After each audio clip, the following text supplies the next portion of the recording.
Bonjour tout le monde, c'est Dr Hamouda, médecin résident en épidémiologie et médecine préventive. J'ai créé cette chaîne pour mes étudiants et pour ceux qui s'intéressent au sujet de l'épidémiologie et de la santé publique. Dans ce premier module, nous allons parler sur les bases de la santé publique. Nous allons voir dans ce premier cours quelques définitions, un bref historique, les disciplines qui contribuent au progrès de la santé publique, les intervenants de la santé publique, ou les interventions, les déterminants de la santé et une conception globale de la santé. Qu'est-ce que la santé?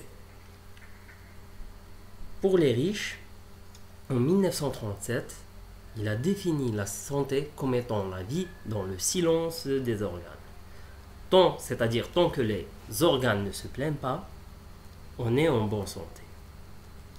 L'OMS a donné une définition un peu plus large en définissant la santé comme étant un état de complet bien-être physique, mental et social, et pas seulement l'absence de maladie et d'infirmité. Donc il y a la notion du social, du psychologique. Pour l'UNICEF, en 1989, elle estime que la santé n'est pas l'absence de maladie, c'est un sentiment plus profond que le bien-être qui ne dépend pas seulement des services de santé, mais du travail, du revenu, de l'éducation, de la culture, des droits et des libertés. La santé est donc une notion dynamique qui concerne aussi bien les maladies que ce qui est de l'ordre du social, du religieux et du psychologique.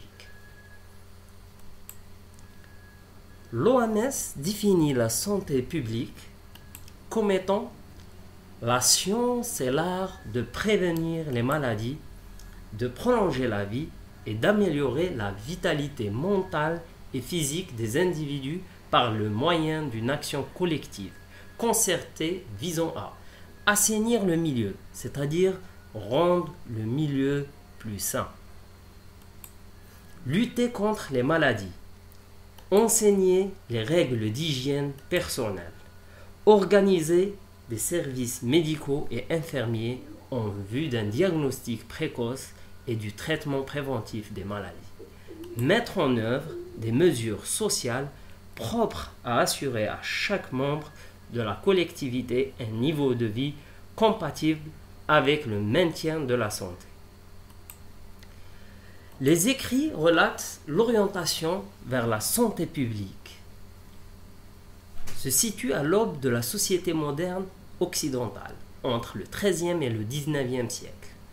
Au milieu du XIXe siècle, la majorité de la population ne connaît rien à l'hygiène et au mode de propagation des infections.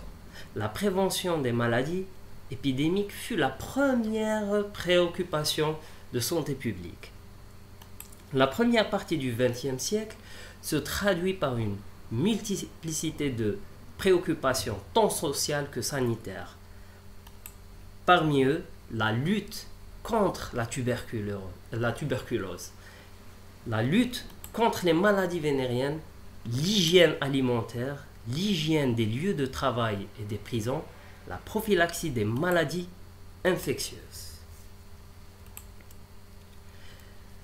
L'évolution de la démographie incite les gouvernements à mettre en place une législation d'assistance aux familles ainsi que des assurances sociales. L'approche de la santé publique intègre diverses notions telles que l'environnement, l'histoire et la culture. Les hommes et les maladies dont ils souffrent ne peuvent être isolés d'un contexte qui est géographique, historique, social, culturel et politique.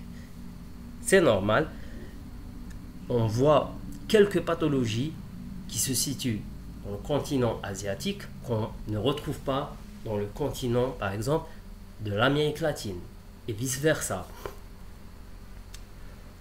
Au chevet d'un patient, un soignant ausculte, examine son patient, fait des examens complémentaires, tels une radiographie ou des examens biologiques, pour arriver à un diagnostic.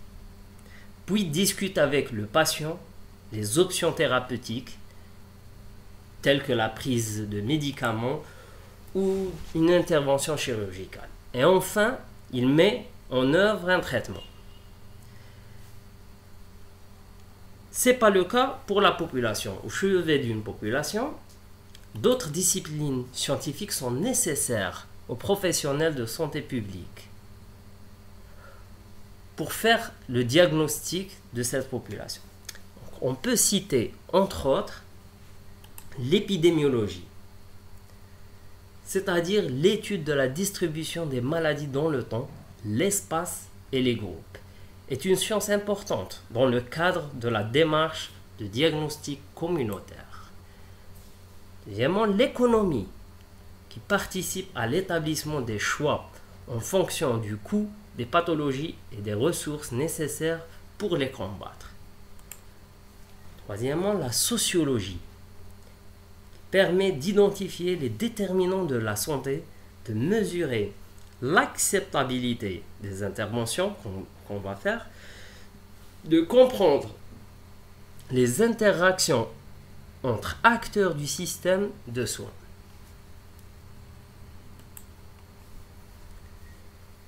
Ce schéma de Raphael de 2005 montre l'histoire naturelle des maladies allant du faible risque jusqu'au stade de maladie avancée.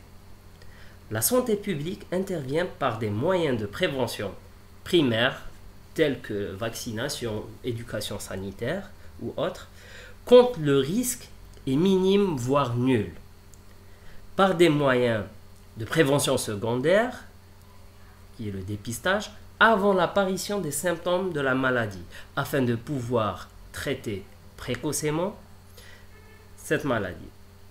Ces deux moyens sont appliqués au niveau de la population.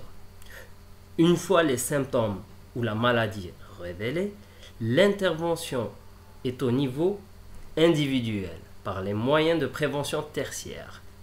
Voilà. C'est le traitement, afin d'éviter les complications de la maladie.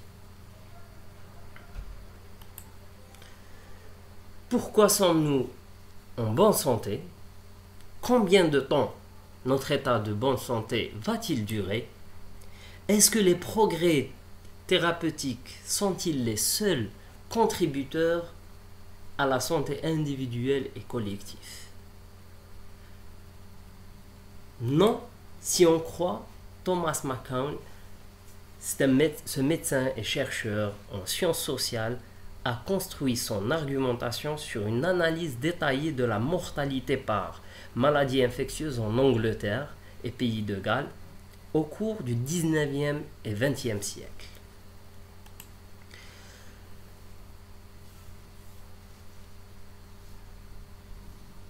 Cette courbe de mortalité par tuberculose respiratoire, on voit sur cette courbe des événements importants avec leur date de survenue, comme la découverte du bacille de corps, la découverte des antituberculeux et la mise au point du vaccin BCG. Et on note que la diminution de la mortalité est indépendante de ces progrès, vu qu'elle a commencé un siècle avant. Donc, d'autres facteurs interviennent dans l'amélioration de ce taux de mortalité.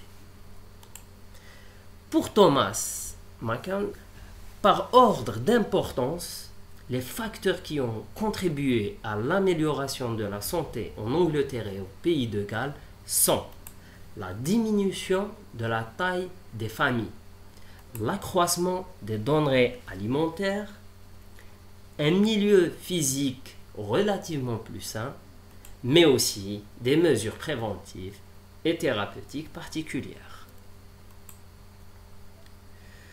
Mark Lalonde a mis en place cette conception globale de la santé en 1974, qui est toujours valable pour moi, malgré la nouvelle conception canadienne. Il met la santé au milieu et ses intervenants tout autour. Donc on a la biologie humaine, c'est ce qu'on reçoit de nos parents comme gènes, qui nous prédisposent à des maladies, notre sexe par exemple aussi, l'environnement, pollué ou pas, les habitudes de vie, pratiquons-nous une activité physique, consommons-nous du tabac, de l'alcool, etc. Et enfin, est-ce que notre système de santé est capable de nous prendre en charge en cas de besoin ou de pathologie? Tous ces facteurs interviennent sur notre état de santé. Les objectifs de la santé publique fixés par l'OMS. Assurer l'égalité dans la santé en réduisant les disparités sanitaires entre pays ou entre catégories socio-professionnelles. Ça reste toujours difficile.